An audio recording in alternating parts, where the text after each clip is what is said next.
بسم اللہ الرحمن الرحیم۔ گروتھنگ چینل دیکھنے والے معزز ناظرین گرامی السلام علیکم۔ ناظرین گرامی، بنی اسرائیل پر ایک بادشاہ حکومت کیا کرتا تھا۔ بادشاہ بہت ہی عیش پرست انسان تھا۔ اس بادشاہ کی ایک خوبصورت اور حسین و جمیل بیٹی تھی۔ ملکہ بادشاہ سلامت کو عیش پرستی سے بہت روکتی تھی، لیکن بادشاہ سلامت کسی کی ایک نہیں سنتا تھا۔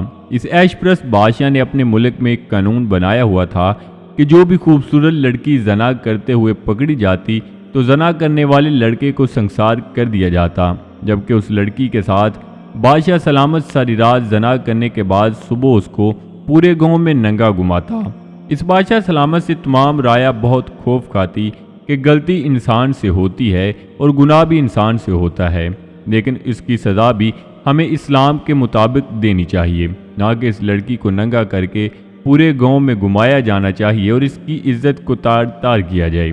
بادشاہ سلامت ہر وقت اس طاق میں رہتا ہے کہ کوئی لڑکی زنا کرتے ہوئے پکڑی جائے اور میں اس سے زنا کر کے اس کو پورے گاؤں میں ننگا گھماؤں۔ یہ سب کچھ دیکھ کر بادشاہ کا ایک وزیر بہت تنگ آ گیا تھا اور وہ ہر وقت بادشاہ سلامت کو نیک مشورے دیتا، لیکن بادشاہ سلامت اس کی ایک بھی نہیں سنتا تھا۔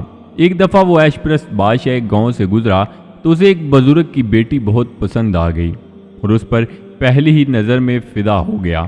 اس عیش پرست بادشاہ نے سوچا کہ اس لڑکی کے ساتھ کیسے زنا کیا جائے۔ تھوڑی دیر سوچنے کے بعد بادشاہ سلامت نے اپنے محل کے ایک سپاہی کو ایک منصوبے کے تحت بھیجا اور کہا کہ گاؤں کی ایک خوبصورت لڑکی کو اٹھا کر ایک غار میں لے جاؤ اور تم اس کے ساتھ زنا کرنا، اور ادھر سے میرے سپاہی تمہیں رنگے ہاتھوں پکڑ لیں گے۔ میں دکھاوے کے لیے تمہیں تھوڑی سزا دے کر اپنے ملک سے انعام و اکرام دے کر رخصت کر دوں گا اور اس لڑکی سے اپنی زنا کرنے کی خواہش کو پورا کر لوں گا۔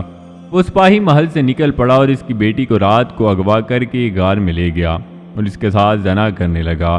وہ زنا کر رہا تھا کہ بادشاہ کے سپاہی پہنچ گئے اور انہوں نے پکڑ کر اس لڑکی کو بادشاہ سلامت کے سامنے پیش کر دیا۔ بادشاہ سلامت معمول کے مطابق ساری رات اس لڑکی سے زنا کرتا رہا اور پھر اس کو ننگا کر کے پورے گاؤں میں گھمایا۔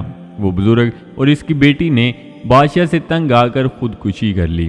یہ سب کچھ دیکھ کر وزیر کو بہت زیادہ غصہ آیا اور اس نے اس بادشاہ سلامت کو سبق سکھانے کا ٹھان لیا۔ چند دن سوچنے کے بعد وزیر بادشاہ سلامت کی بیٹی کو اغوا کر کے اس غار میں لے گیا اور اس کے ساتھ زنا کرنا شروع کر دیا۔ جب بادشاہ کے سپاہیوں نے بادشاہ کو خبر دی کہ بادشاہ سلامت شہزادی آپ کے وزیر کے ساتھ زنا کرتے ہوئے پکڑی گئی ہے، جیسے ہی بادشاہ نے سنا کہ میری بیٹی وزیر کے ساتھ زنا کرتے ہوئے پکڑی گئی ہے تو اس کے پیروں تلے سے زمین نکل گئی، کیونکہ اب وہ اپنا قانون اپنی بیٹی پر لاگو نہ کرتا تو رعایا اس سے بدظن ہو جاتی اور اس کی سلطنت خطرے میں پڑ جاتی۔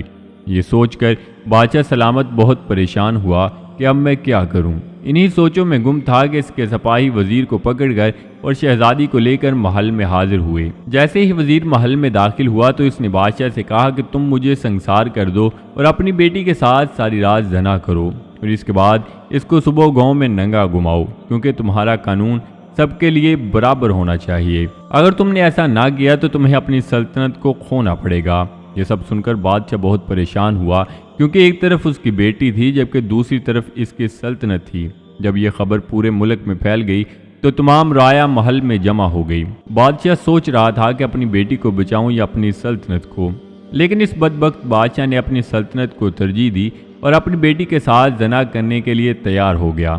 معمول کے مطابق شہزادی کو تیار کیا گیا اور جیسے ہی بدبخت بادشاہ کمرے کے اندر داخل ہوا تو بادشاہ کی بیٹی اس کے سامنے ننگی موجود تھی۔ بادشاہ سلامت کے دل کی دھڑکن تیز ہو گئی اور اس کی سانسیں رکنے لگی۔ اب وہ جیسے ہی اپنی بیٹی کے قریب جا رہا تھا تو اس کے دل کی دھڑکن تیز ہو رہی تھی۔ اب بادشاہ کو معلوم ہو گیا کہ میرا ہی قانون مجھ پر باری پڑ گیا ہے۔ اگر میں مجبور والدین کی بیٹیوں پر یہ قانون لاگو نہ کرتا تو شاید آج یہ سب کچھ میرے ساتھ نہ ہوتا۔ اب اس کے پیر کانپ رہے تھے اور وہ سوچ رہا تھا کہ اگر میں نے اپنی بیٹی کے ساتھ زنا نہ کیا تو میری عمر بھر کی محنت سے حاصل کی گئی سلطنت چند ہی لمحوں میں میرے ہاتھ سے چلی جائے گی۔ اب جیسے ہی وہ شہزادی کے بہت قریب گیا تو اسی وقت زمین پر گرا اور وہیں مر کر ڈھیر ہو گیا۔ تھوڑی دیر بعد وزیر اس بادشاہ کو گھسیٹتا ہوا باہر تمام رعایا کے سامنے لے آیا اور ان سے کہا کہ اگر میں نے بادشاہ کی بیٹی کے ساتھ زنا کر کے غلط کیا ہے تو میں سنسار ہونے کے لیے تیار ہوں۔ یہ سب سننے کے بعد رایا اس سے بڑی متاثر ہوئی کہ جو بادشاہ اتنے سالوں سے لڑکیوں کی عزت کے ساتھ کھیلتا رہا تو اس کا انجام اس وزیر نے دکھا دیا۔ اس کے بعد پھر بادشاہ کی بیٹی کی شادی اسی کے ساتھ کر دی گئی اور اسے اس ملک کا بادشاہ بنا دیا گیا۔ ناظرین گرامی، زنا ایک ایسا قرض ہے جو کسی نہ کسی طرح سے ادا کرنا ہی پڑتا ہے۔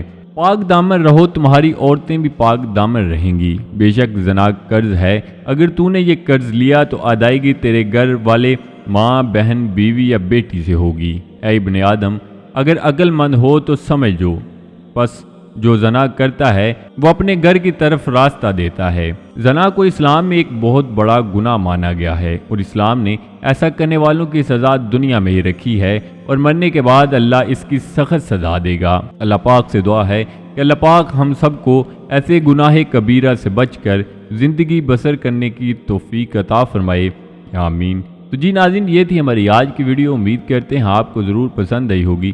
ویڈیو کو لائک کر کے دوستوں کے ساتھ شیئر کرنا مت بھولیے گا، اور نئے آنے والے دوستوں سے گزارش ہے کہ چینل کو ضرور سبسکرائب کر لیں اور ساتھ لگے بیل آئیکن پر لازمی کلک کر دیں تاکہ مستقبل میں اپلوڈ ہونے والی ویڈیوز کا نوٹیفیکیشن آپ تک بر وقت پہنچتا رہے۔ تو جی ناظرین، ملتے ہیں ایک نئی ویڈیو کے ساتھ۔ اپنا بہت سارا خیال رکھیے گا، دعا میں یاد رکھیے گا۔ اللہ نگہبان۔